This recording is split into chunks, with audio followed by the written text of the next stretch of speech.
Thank We you for appreciate having that. me. Thank you for having me. Right. At the time being when which we have this forum here in Duhok about the peace and security, why we don't see peace and security and stability in Iraq? Well, there's a lot of different factors. You want the short version, I assume. I think we have problems of power sharing, trust between different political communities, both within Kurdistan and between different communities throughout Iraq. And we have difficulty just working together within the country. I think when you see Baghdad always trying to centralize power, it's because they don't trust the other communities. Why they don't want or they don't believe in federation? Now Iraq is a federal country. Yeah. Why they want centralization or a center power in Baghdad? Yeah, I think they never adopted the mentality of federalism. And you have to ask, what is the mentality of federalism? It's that we have too many differences to have a strong central government. Yes. It will lead to fighting. So instead, we allow power sharing and money sharing and authority sharing within the country in order to stay one country with all its differences. And I'm not sure they completely understood this in Baghdad. They worried that the Kurds actually, no matter what they did, would want to separate and create a Kurdish state. And they didn't trust the Kurds. They didn't want to share the money. And it becomes what we call a self-fulfilling prophecy. Because when they don't share power, when they don't share money, when they don't give the Kurdistan region their rights, of course the Kurds want to leave. If they did all these things, then Kurdistan could stay. Why take the risk of leaving? But they have the opposite logic. They say if we give them these rights, they will use them to leave, or they will take advantage of us. So, the question is now why they don't want the power sharing. It's the reality of Iraq. Why they don't want a power sharing, a money sharing to stable Iraq. Why they don't want it. Well, And it's the reality. Yeah. Without sharing power and money to all Iraqis, you cannot see stability in Iraq. Why they don't want it? I think some important parties, political parties in Iraq, in Baghdad, under Iranian influence, have decided that it is in their interest to very much weaken the autonomy of the Kurdistan region to the point where federalism becomes a meaningless term. So we have a Supreme Court in Iraq that is not appointed according to the Constitution. We have no Federation Council, which is supposed to give the regions a voice.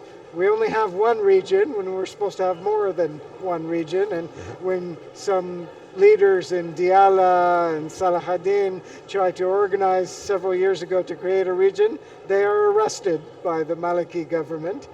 We have all kinds of failure to implement articles about, the Kurdistan region's right to pursue its own oil and gas sector. It all goes out the window. So it's like federalism is never tried because they never had the trust to try it. Right. Dr. David, let me ask you this question. I want you to answer me very openly about it.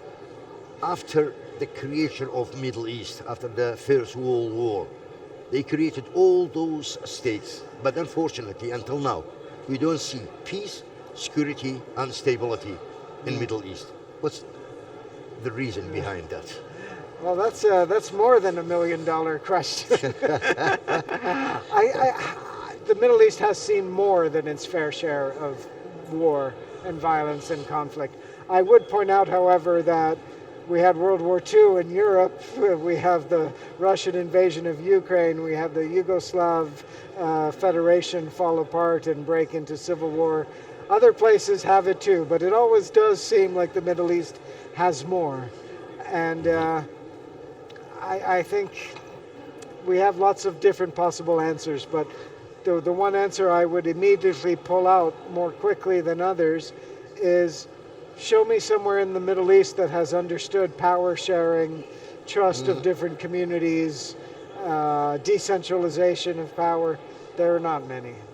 Right, Dr. David, let me come to the Kurdish problem or the Kurdish case in Middle East. 40 million people without a state. But when the politician, they talk about the problem of Middle East, only they talk about Israel and Palestine. Why they don't speak about the Kurdish problem? There's nothing fair about it. It's a question of realpolitik and who has more allies and who doesn't. We know the story. People, you can look at some of your neighbors. I won't name them, but they speak out of both sides of their mouth. Dr. David, but without solving the Kurdish problem, there would not be any peace and security and stability in the Middle East. Yeah. It's true or not? Well, it's a big region. Maybe Tunisia can be okay without solving the Kurdish problem. But in the Mashrek, here in the eastern Middle East, the Kurds are 40 million people, as you point out. Something has to be done correctly to solve the issue. And they don't want to admit that, of course. So the question is, the best solve for the Kurdish problem in the Middle East, in your opinion, what is it? How to solve this problem? I think different parts of Kurdistan have different possibilities. And I think we've come close in Iraq. I think Baghdad's doing a lot of things wrong, but what a difference here to what it was in the past or what it has been in other parts of Kurdistan. There's no question about the existence of the Kurds in Iraq. There's a recognition of them. There's a cultural and linguistic autonomy. There's been progress. And I don't think that should be forgotten.